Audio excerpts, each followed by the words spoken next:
उस बेरहम रात को भुलाते हुए आशना अपनी बीती हुई यादों के बवंडर में गोते लगा रही थी। आशना अब एक गहरी नींद में सपने संजोए हर खट्टी मीठी यादों का अनुभव प्राप्त कर रही थी। उसने अपनी पहली असफल डेट को भी याद किया, जहां से उसे उदासीनता के अलावा कुछ भी प्राप्त नहीं हुआ था। वो गर्वित की यादों से बाहर आकर एक नए जीवन के साथ अपनी जिंदगी बसर करना चाहती थी, लेकिन शायद किस्मत को यह भी मंजूर नहीं था।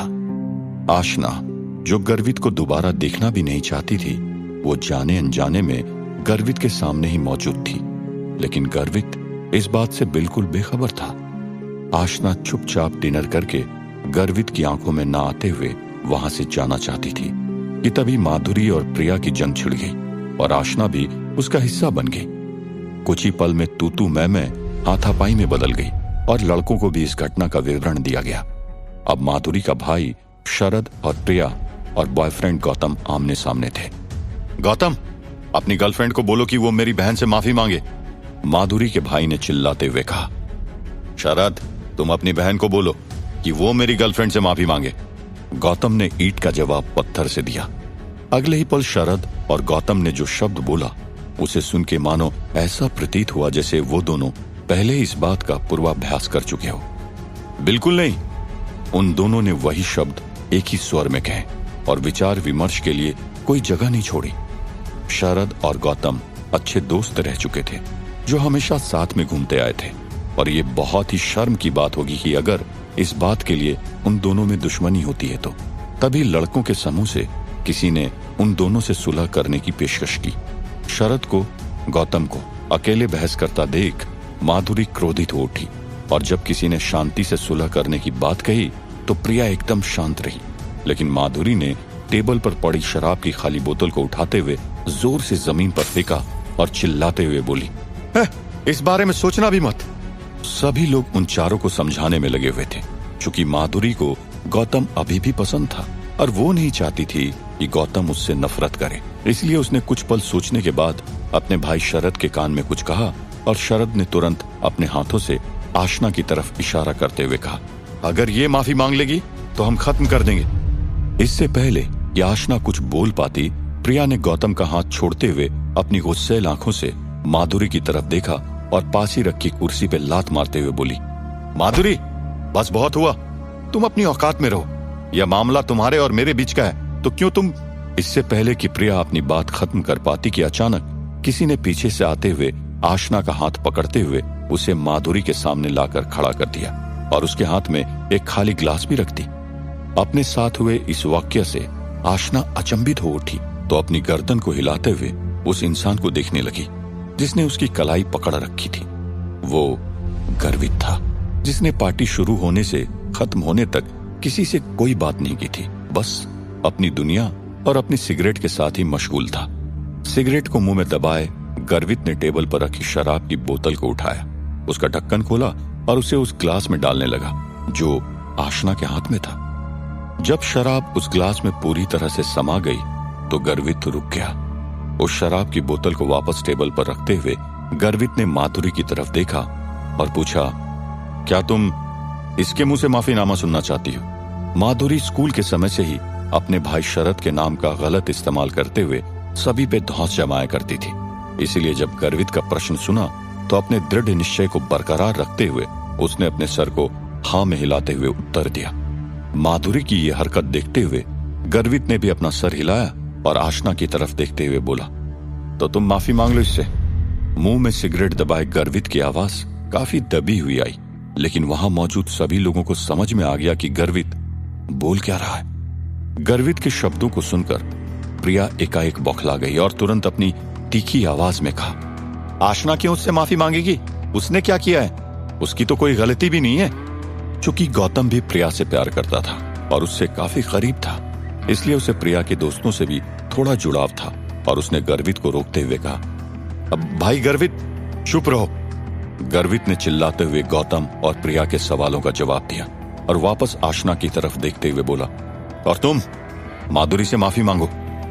जब माधुरी ने आशना से माफी मांगने की शर्त रखी थी तो गुस्से के अलावा आशना को कुछ भी नहीं सूझ रहा था। माहौल काफी गर्म हो गया था और पार्टी एकाएक रुक सी गई थी। लेकिन कुछ लड़के अभी भी काफी नशे में होने के कारण अपनी ही दुनिया में मस्त थे और शराब पीते जा रहे थे। आशना ने कभी ये उम्मीद नहीं की थी कि गर्वित माधुरी का साथ देगा, और ये तो बिल्कुल भी नहीं सोचा था कि जरूरत पड़ने पर वो उसे ही लात मार देगा। आशना तब नहीं रोई जब माधुरी ने उसके बाल को पकड़कर खींचा था, लेकिन गर्वित के मुंह से उन शब्दों को सुनकर आशना के आंसू निकल चुके थे। उस समय गर्वित काफी छोटा था, जवानी का खून नया नया उबाल खा रहा था। लेकिन जब उसने 2 बार आशना से माफी मांगने को कहा तो उसका अभिमान और घमंड उसकी बोली से साफ साफ झलक रहा था। आशना काफी उदास थी, लेकिन साथ ही वो गर्वित से डर भी रही थी। इसलिए ना चाहते हुए भी अपने कांपते हुए हाथ से उसने उस ग्लास को ऊपर उठाया। जैसे ही आशना कुछ बोलती, गर्वित जो ठीक आशना के बाजू में खड़ा था, उसने आशना की कलाई को पकड़ते हुए उस ग्लास में भरी शराब को माधुरी के चेहरे पर उड़ल दी। छपाक की आवाज के साथ माधुरी का चेहरा और उसके पीछे की दीवारें दोनों ही गीले हो गए। एकाएक हुए हमले से माधुरी अपने आप को संभाल नहीं पाई, और कुछ पल बाद जब उसने आंखें खोली तो आशना गर्वित के पीछे खड़ी थी। गर्वित ने आशना की कमर को पकड़ते हुए उसे अपने पीछे खड़ा कर दिया था।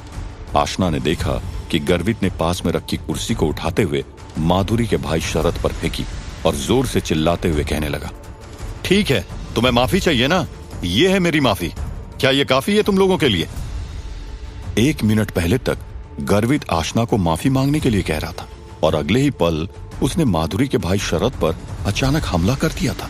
गर्वित इतना रहस्यमयी था कि कुछ मिनटों तक वहां मौजूद सभी लोग अचंभित होकर बस सोचते रहे कि ये हुआ क्या है। जब वे लोग अपनी सोच की दुनिया से बाहर आए तो कुछ ने शरद की मदद की और कुछ गर्वित की मदद करने के लिए दौड़े, और देखते ही देखते 2 गुट आपस में भिड़ गए थे। पूरे रेस्टोरेंट में हड़कंप मच गया। हर तरफ से किसी के चिल्लाने, गाली देने और धमकियों की आवाजें ही सुनाई दे रही थी। आशना ने जब पहली बार गर्वित को देखा था तब से वो उस पर फिदा हो गई थी, लेकिन उस रात गर्वित को उसके लिए लड़ता देख आशना का मन बावला हो उठा था और उसकी धड़कनों में प्यार की तेजी थी।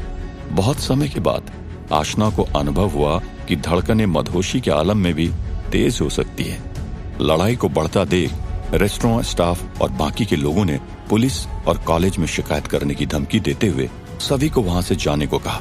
एक तरीके से ये छोटा युद्ध खत्म हो चुका था।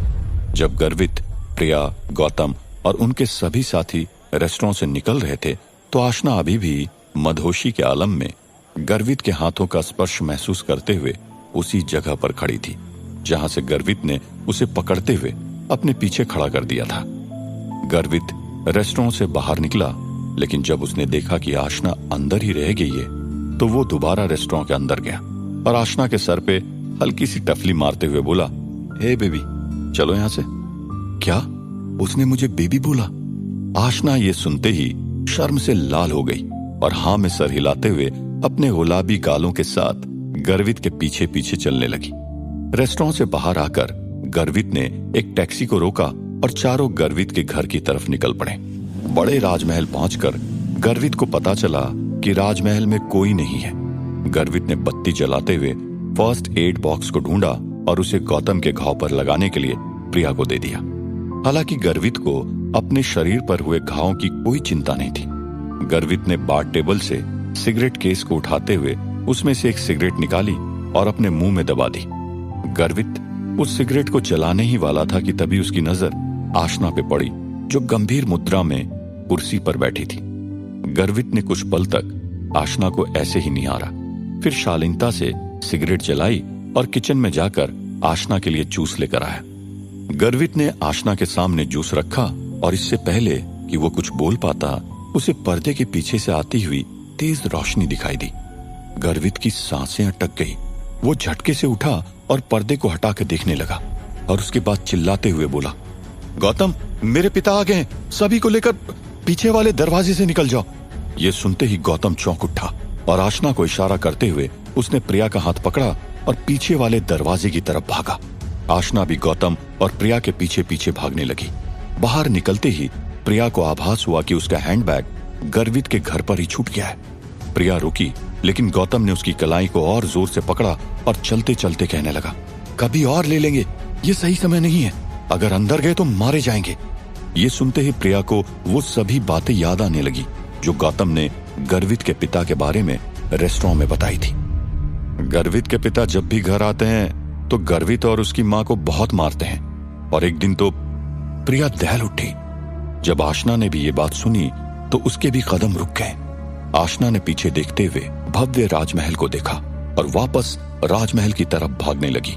गौतम और प्रिया को कोई अंदाजा नहीं था कि आशना उनके पीछे नहीं है। वो तो डर के मारे बस बाहर की तरफ भागे जा रहे थे।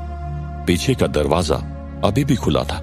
आशना डरे सहमे कदमों के साथ उसी दरवाजे से वापस राजमहल में घुसी, लेकिन उससे पहले कि वो बैठक कक्ष पहुंचती जहां वो सब पहले बैठे थे, तभी उसके कानों में सनसनाती हुई किसी बड़े उम्रदराज इंसान की आवाज सुनाई दी। तूने मेरा अच्छा खासा मूड खराब कर दिया, आज मैं तुझे जिंदा नहीं छोड़ूंगा। कुछ पल रुकने के बाद वो आवाज दोबारा आई। तू भी किसी परेशानी से कम नहीं है, बिल्कुल तेरी मां की तरह है।